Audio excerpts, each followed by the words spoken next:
heavily requested. That is Stephanie Buttermore's all-in videos. Today I wanted to talk about Stephanie Buttermore, who is a YouTuber here on YouTube.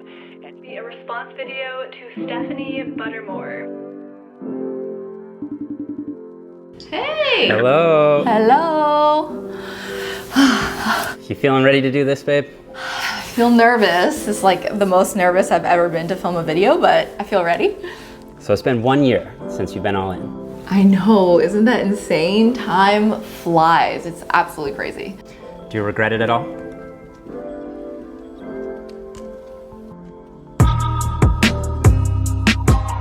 Hey!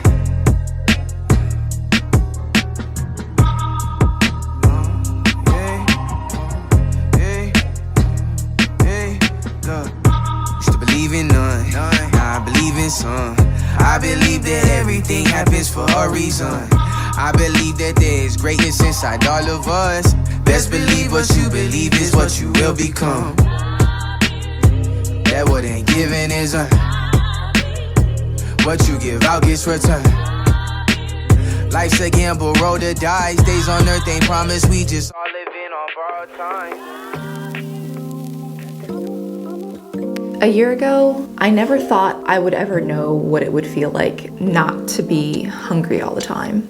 A year ago, I went all in hopes of fixing that and to fix my health, something I didn't even know I needed fixing. I wanna feel better, I wanna feel stronger. I was really hopeful that going all in was gonna work for me. I just thought that I would be that one anomaly that this wasn't going to work for, because I've lived my life like that for so long. I've always had a big appetite, so I just thought struggling with the feeling of ever feeling full was just something I was gonna have to deal with forever. To be honest, I was willing to try anything. I want to tell you everything so you can really understand how this all started and how hunger has affected me in most of my adult life. So we need to start from the beginning, like all the way to the beginning. So as a kid and into my teens, I played sports, I ate a lot, but it became really apparent that my appetite was unusually large because my dad and I were eating the same amount. I actually didn't grow up with my mom. It was just my dad, sister, and I just ate so much more than my sister, and she was older than me. And my dad is a big guy, like 6'2", pretty jacked, and I was eating just as much as him when I was like 13 years old. Since Steph was a kid, I mean, as far back as I can remember, she's always had a massive appetite. I did most of the cooking in the house when we were younger. I would portion out something for myself, and then I'd portion out Dad's portion, and then I'd match it for Steph. I continued to have a big appetite, like through high school, through undergrad, through my master's, but I had never dieted before. But I was already into lifting weights, so usually that keeps your hunger pretty high. But it wasn't until I decided to compete in a bikini competition in 2014 that my extreme hunger was truly born. And I really want to describe to you guys what extreme hunger means, because it's going to be the main antagonist of this story. So extreme hunger is not your normal, I had a late lunch so I'm hangry kind of hunger. No. Extreme hunger is a clearly defined phenomenon that you feel like you could just eat and eat and eat without ever wanting or ever feeling like you need to stop. That's so good. Like true bottomless pit hunger, like no sense of feeling full, like you've even forgotten what it feels like to feel full. And the only reason you stop eating is because you literally feel like your stomach is gonna pop. But even then, you could eat more. And living this way for years can really impact your quality of life and your happiness, which is what was happening to me. So the genesis of my extreme hunger was truly born back when I did a bikini competition because I had a very restrictive prep. Definitely not a flexible approach. It was a hardcore bro prep. And at the time, I didn't know any better. So this was before evidence-based fitness was as mainstream as it is now. And I was only eating cod and 10 spears of asparagus like 5 times a day, and that's it. I think this adds up to be like 900 calories or something crazy. And I was also doing 45 minutes of HIIT cardio every morning at like 5 a.m. in the morning because I was in grad school. And if I was feeling tired or weak, I was allowed to have a spoonful of raw, dry oats before I went to go work out because I was still training like 6 times a week. I lost a lot of weight and I lost it really fast. I actually ended up winning my show. I got first in overall and that was all exciting. I don't regret it. I think it was a really good learning experience. And I absolutely know now that there are right and wrong ways to compete. And I know that there are way better strategies than what I did. So absolutely no disrespect to anybody who competes, but that was just my experience. After I competed, I continued to maintain a pretty lean physique, but I had like this crazy appetite that I thought I just had to deal with. I thought this was like pretty common in fitness. Like I thought there was like hard work, sacrifice, determination, like commitment to being fit. And I thought that, you know, everybody in fitness kind of dealt with a certain level of hunger and that was normal. And anyone who's ever competed knows you kind of want to hold on to it like a little bit after the competition because you worked so hard to get there. Your entire perspective of what lean is like forever changed. Being 5 to 10 pounds above stage weight was no longer that lean to me. That was my new normal. And it becomes hard to see yourself like any bigger than that because you're just not used to it. And I didn't start an Instagram until the end of 2014. And I'm sure you know how that goes, like the selfies and the Fitspo. So I kept it up because fitness was a really nice break for me. A nice break from intense cancer biology, 14 hours of bench work and reading 6 papers a day, getting about 3 hours of sleep a night. So it was nice having an outlet. And then fast forward to 2015 when I finally discovered flexible dieting. And then at the end of 2016, I actually met Jeff. And I was still lean, maintaining it for years at that point. So we had first met on Skype, but I do remember the first time we met in person. I remember when we first hugged, I just remember like noticing how slight you actually were. Obviously thought you were like extremely pretty and beautiful, and I really liked you from the start.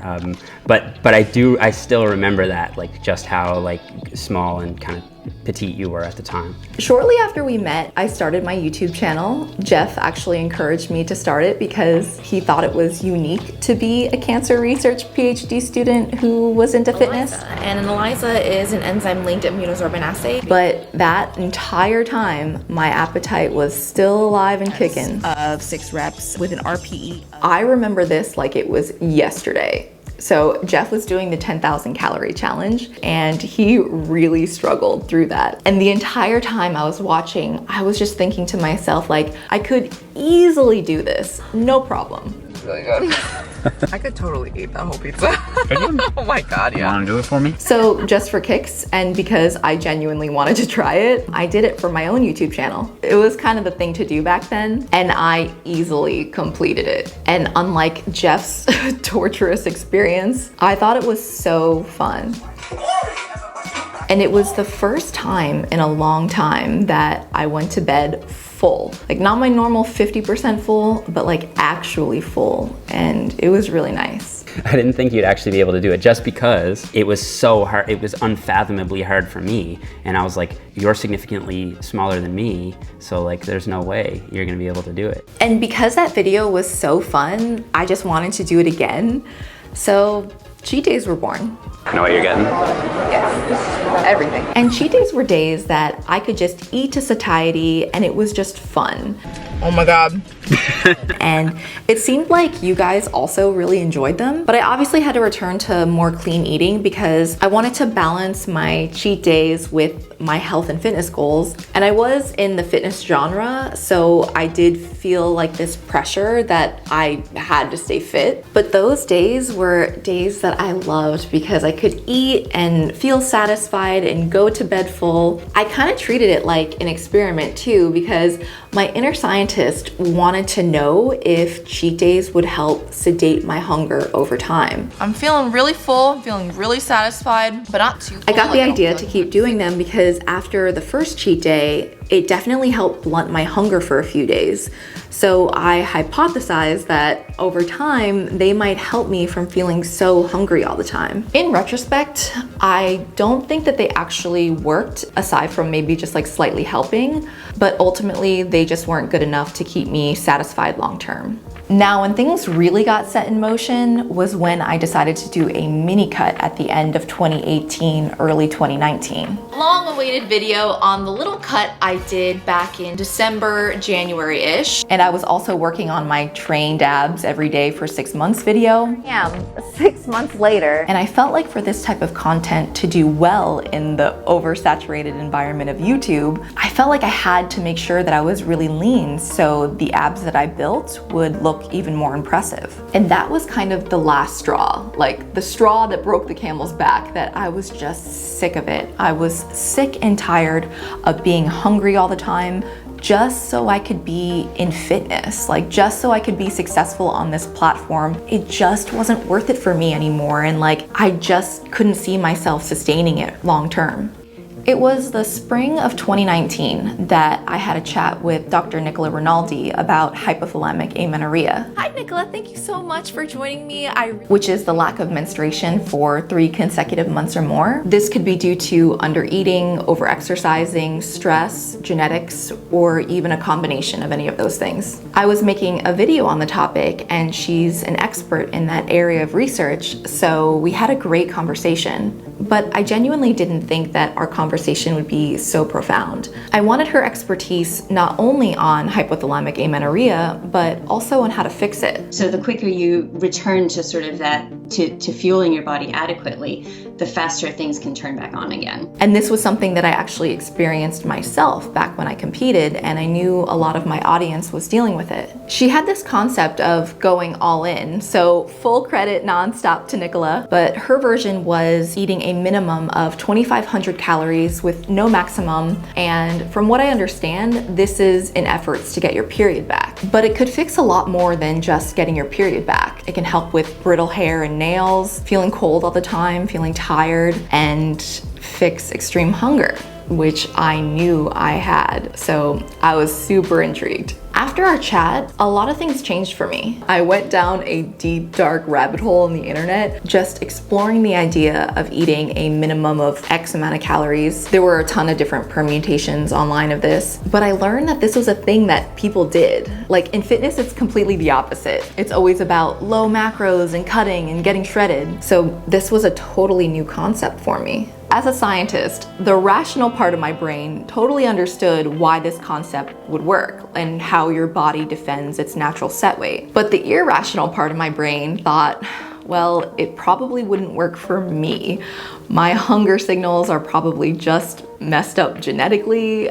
I've always been a hungry kid. I thought I would be the one exception, like the one person that would just eat themselves into obesity. So I tried to find a few examples of people that this actually worked for, and a few of them were actually past competitors. The common theme was that they would just eat to satiety every single day, and at the beginning they would be experiencing extreme hunger, so they would gain a lot of weight. However, their weight would kind of plateau because they would no longer feel nearly as hungry after months of eating thousands of calories. And then, even longer after that, their weight would actually go back down to its natural set weight because your appetite has been kind of normalized after that, and it goes down to a normal appetite and your weight comes down with it. And when I say set weight is not like an exact number. It's more like a range that fluctuates throughout your life and is predetermined by your genetics and your physiology. So they would go through this process of weight gain and then weight stabilization, and they would come out the other side with normal hunger and satiety cues and pretty normal eating behavior, no longer feeling that extreme hunger that they used to have. And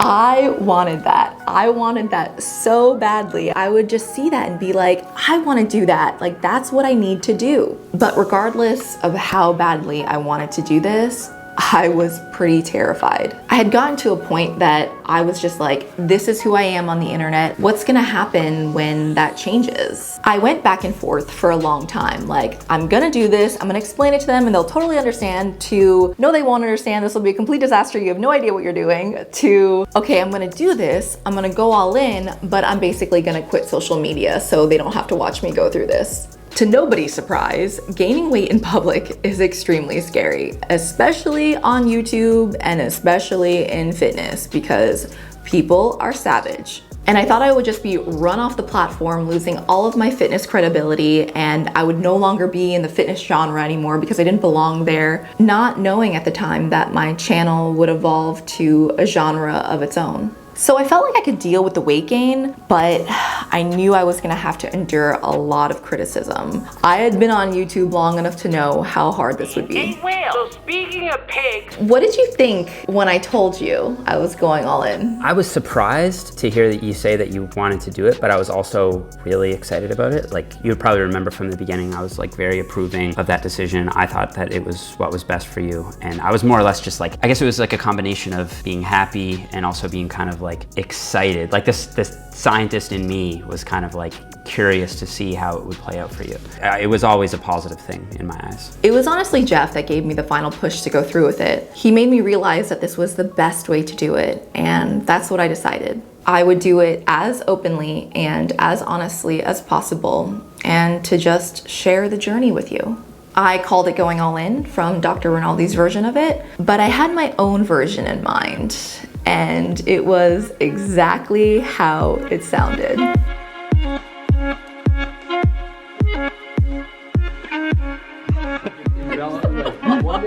So when Steph first told me she was gonna go all in, she was really nervous. She had big news to tell me. Steph is the type of person that is very disciplined, very methodical. It's a huge reason why she's accomplished everything that she's done, and she's applied that same mentality to food, you know, for as long as I can remember. I was just so excited because I love to cook and I love food. I think I was more excited for me than for her at first, because that's what you want to do with your best friend. You want to eat with them. So at the beginning, being able to eat all of that food was honestly glorious. I was just so hungry and was just ready to eat. I remember my first night officially being all in. We were actually watching the 2019 NBA Finals.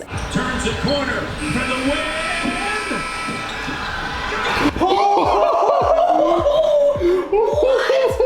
And I ordered Uber Eats, and I ordered spaghetti and meatballs and garlic bread, which, if you didn't know, is one of my favorite things to eat. And I was actually all in for a whole week before I announced it in my first all-in video. And just in the first week alone, I gained 10 pounds. Honestly tell you that I have actually been all in this whole past week. And it's crazy to look back on, because after I gained the first 10 pounds, and I had to tell you guys, I felt so bad about my body. And in retrospect, I see that person, that 1 week all in Stephanie, and she was still super tiny. And that's how it went for the whole journey. I would always catastrophize how I looked, and I would always look back on it and be like, it wasn't that bad. It's all perspective. So today is the day that I actually posted the video about my all-in journey. So today has been an emotional roller coaster, because I actually had no idea how you guys were gonna respond. At the beginning, I just wanted to eat all day, every day, and go to bed full every night. And the best part was that that was what I was supposed to do. So I didn't actually feel any guilt. Guilt actually came later in my journey. But the beginning, it was this new exciting adventure that I was on. And I started out in my first month abiding by a 75% whole foods rule that at the time I thought was really smart, and I genuinely love whole foods. I basically liked everything and anything at that time, but I was just kind of learning as I went along. So I actually didn't stick to this rule after the first month, because it was just so hard on my digestion. Imagine, I was eating 4,000 to like 7-ish thousand calories a day, every day, like averaging 5,000 calories. So with eating predominantly whole foods, my belly would just feel like rock hard every day. And in the first month, I actually gained the most weight out of every month throughout the entire journey. I I gained 18 pounds in the first month. After the first month, I kind of just ate whatever, which still included mostly whole foods, but it was no longer a rule because I was really determined to learn how to eat intuitively, to teach my body to eat when I'm hungry and to stop when I'm full. But even in months 2 and 3, with a slightly decreased appetite, I was still eating a lot of calories. And I actually wasn't tracking anymore because tracking thousands of calories of food every day is honestly exhausting. And it was also making me realize how much food I was eating, which was kind of starting to make me feel a bit guilty. So all the more reason to stop. But I want to particularly emphasize how important months 2 and 3 were for me. I actually think these were the most important months of the entire journey, and I think these were the months that I made the most progress. It was a time that I truly succumbed to eating whatever I wanted, and I took a huge step back from training almost altogether. And this wasn't really on purpose. Jeff and I actually had a trip to Australia for a UEBC fitness conference. You ready? Give a thumbs up. After that, purely for vacation, we were going to Bali. A new bikini that I'm going to be bringing with me to Bali and Australia. Probably not gonna be wearing this in Australia because apparently it's winter there. That's bizarre to me. Partially packed. Where's Jeff's? Jeff's is completely empty. But I actually ended up getting sick at the start of our travels. I think I mentioned it. I'm kind of sick, by the way. I got sick like the day we got here. So while we were traveling, I just didn't train. And it was also a time that, man, I was eating the most amazing food. I ate amazing food in Melbourne, and I ate whatever was put in front of me at our Airbnb in Bali by 2 lovely chefs that we had. This is my girl right here.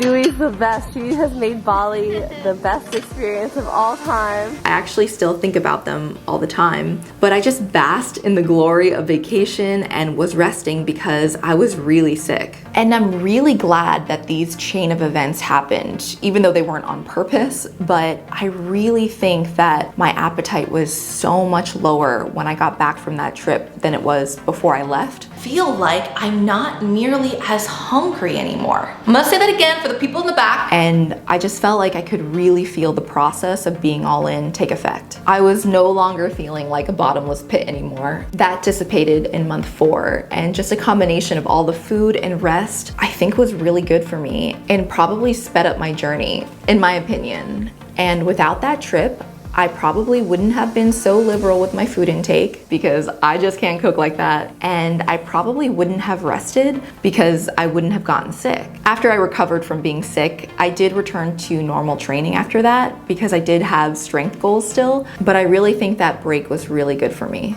And from that point on, I also really adopted eating like 3 to 4 proper meals throughout the day instead of literally constantly eating from the moment I wake up to the moment I go to bed. But I do have to say, one thing that was actually the worst during this time was my swelling. This is when the puffiness really started. The swelling was everywhere, but I think it was really obvious in my face, my midsection, and my ankles.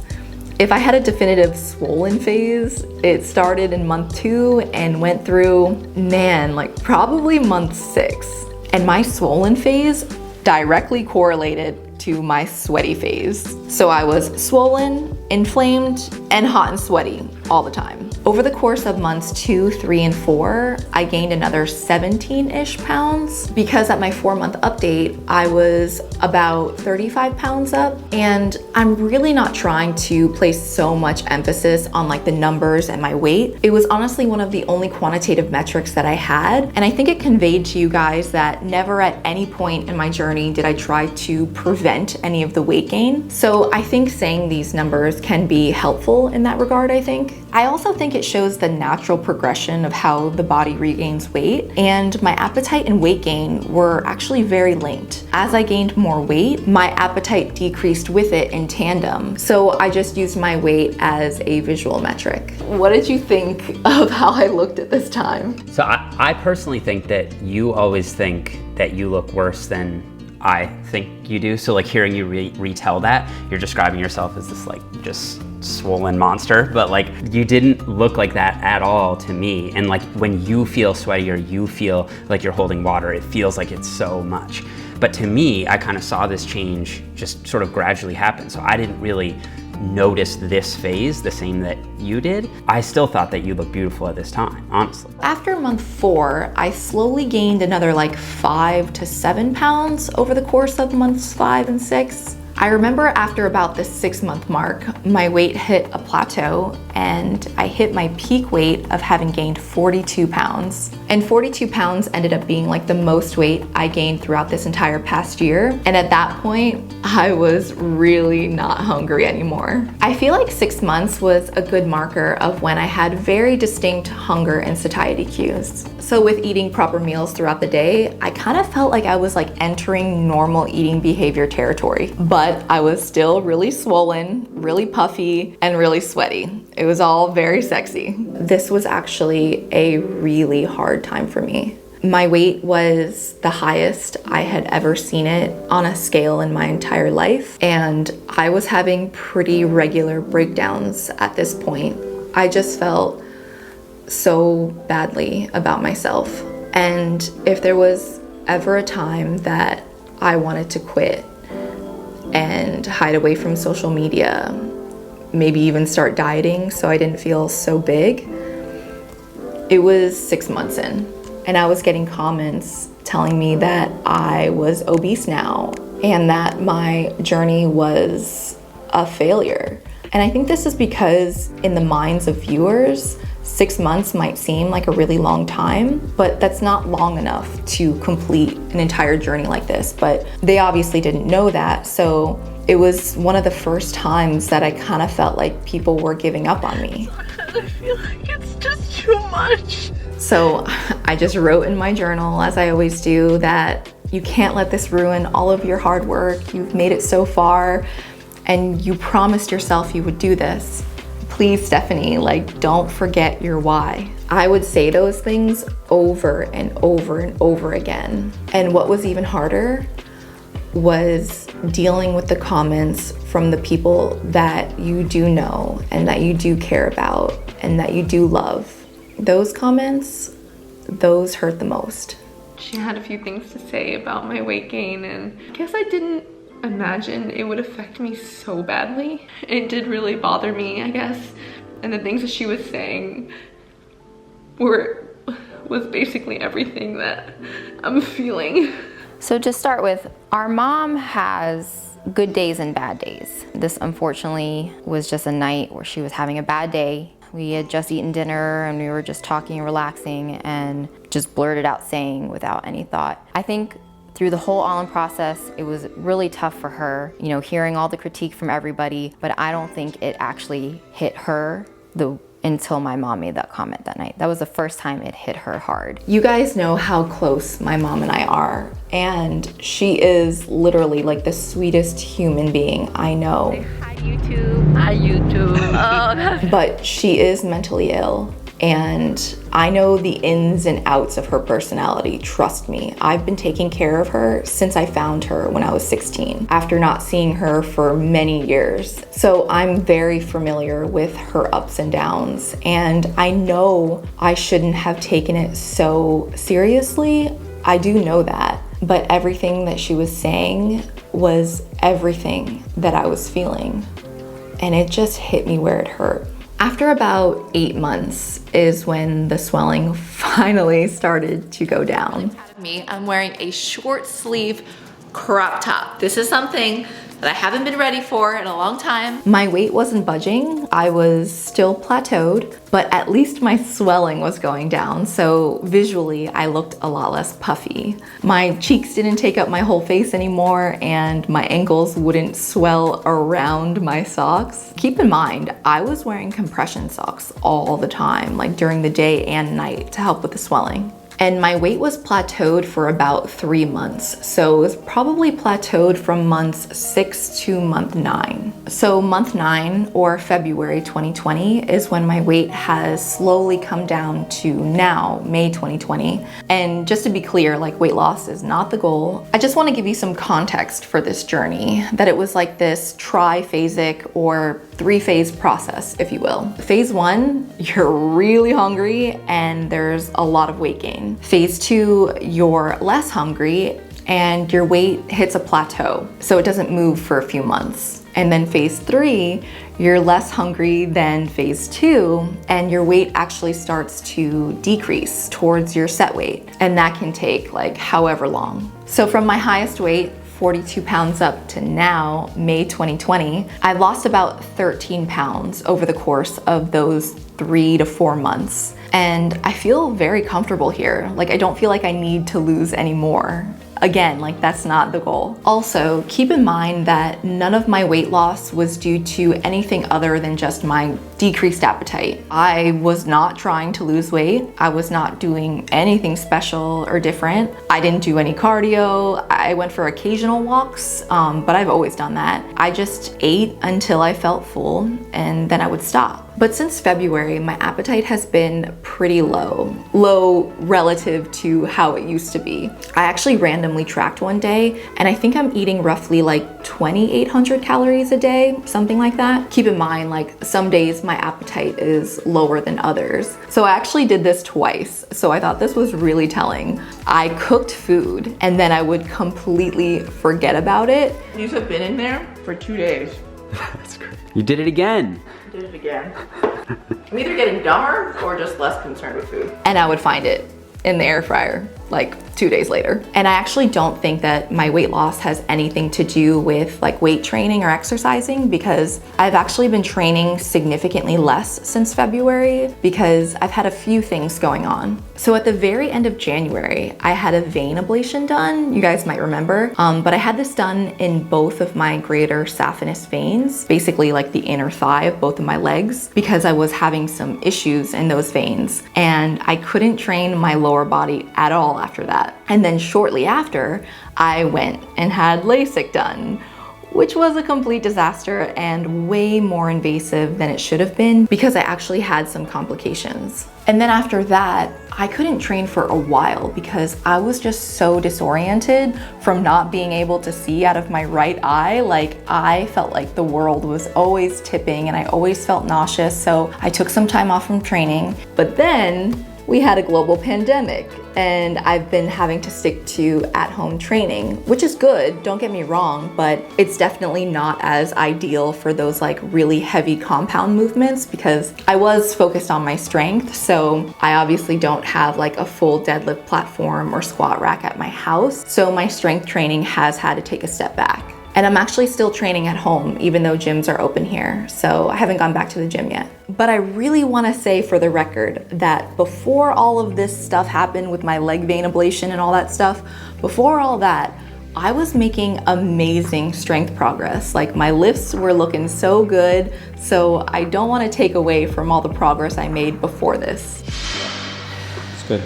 So I know I mentioned that at the 6-month mark, I had a really hard time. So that was probably the time that I really wanted to quit. But trust me, I had way more meltdowns than just that. Like that was just when it was the worst. At the beginning, I think I would have a meltdown like once a week. I had my first one right before I left for that Australia-Bali trip. And I had a couple in Bali, I'm not gonna lie. So I'll get one time feeling down.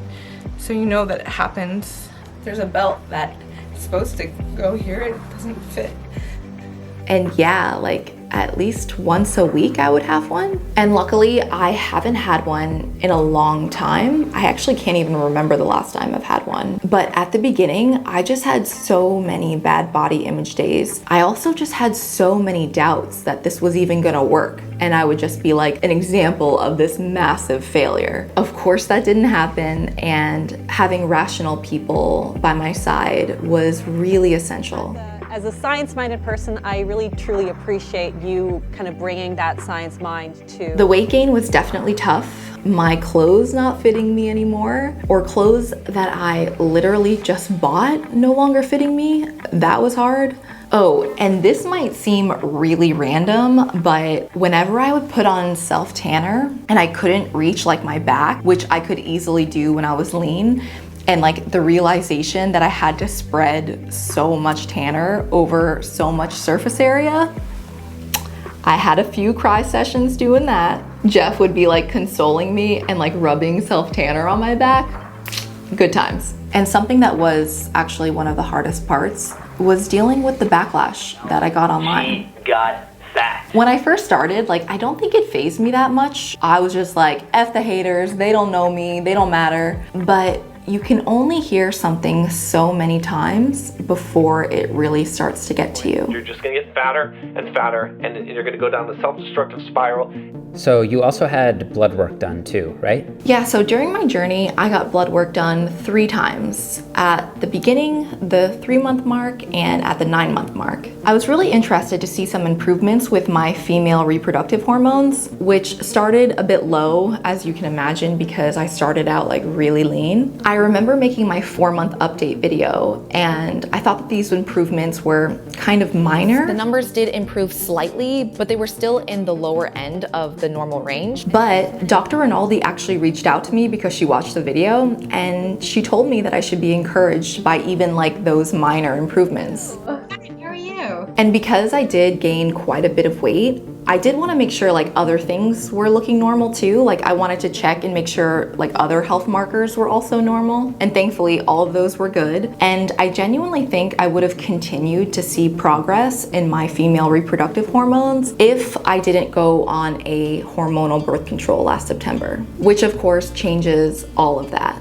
So before that, I actually had a copper IUD as my birth control modality, and I was just experiencing so much pain. Like I had really sharp pelvic pain, especially around the time of my cycle. I went to see a doctor, and my doctor decided to remove my copper IUD, and he started me on the pill. So that's the reason why I did that. But I really didn't want to. I wanted to keep my form of birth control like non-hormonal, which a copper IUD doesn't affect your hormones, but that was just the best option that my doctor had for me. So because I went on the pill, I did want to have a chat with Dr. Nicola Rinaldi again, and I wanted to ask her how going on the pill would affect these hormones. I unfortunately had to remove my copper IUD, and I ended up going on the pill. I'm on the generic of Yaz, which is pretty standard. I obviously didn't expect to see improvements, and I didn't. So they were actually lower. Just wanted to get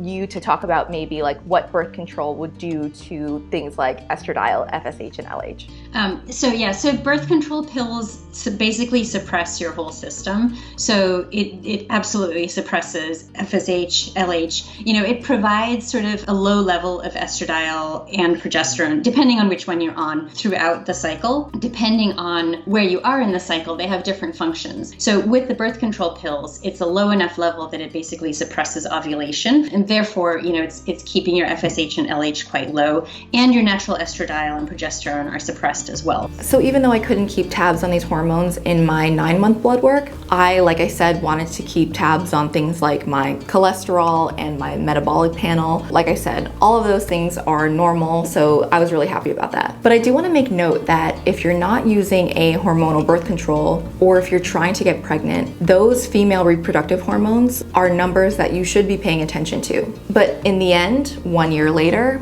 everything is great, I feel great, and most importantly, I'm healthy. The idea of healthy equals a look, I think, is really problematic. To me, healthy equals functioning well. So that, you know, that can be at a wide range of sizes and shapes and looks and everything.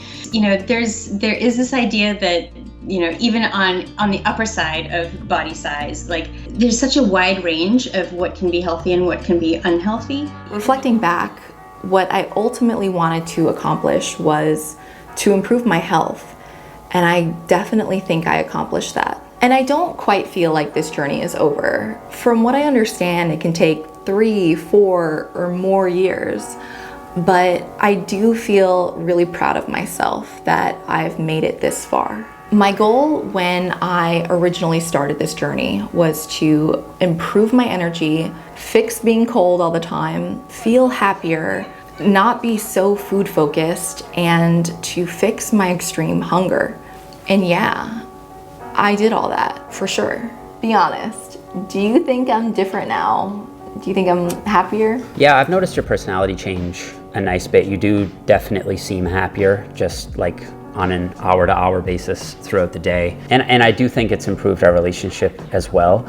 Things are just a lot easier for us now. So much of the time we spend together does center around food. I mean, that's just the way socializing is in general. And I find we enjoy each other's time a lot more now. I do think, yeah, your personality has changed in several ways, but one of which would be that you're definitely happier now. Steph is so much happier now. Steph's always been a happy person, but ever since this change, her mood is so much lighter and carefree. You could just tell she just enjoys things more. You know the Snickers commercial where the whole time they're like, oh, you're not yourself when you're hungry. Then you give them a Snickers and they're better. It's like Stephanie's been stuck in a super long Snickers commercial and nobody could give her a Snickers. And it's like, finally Steph gets her Snickers and she's so happy and she's the real Steph now.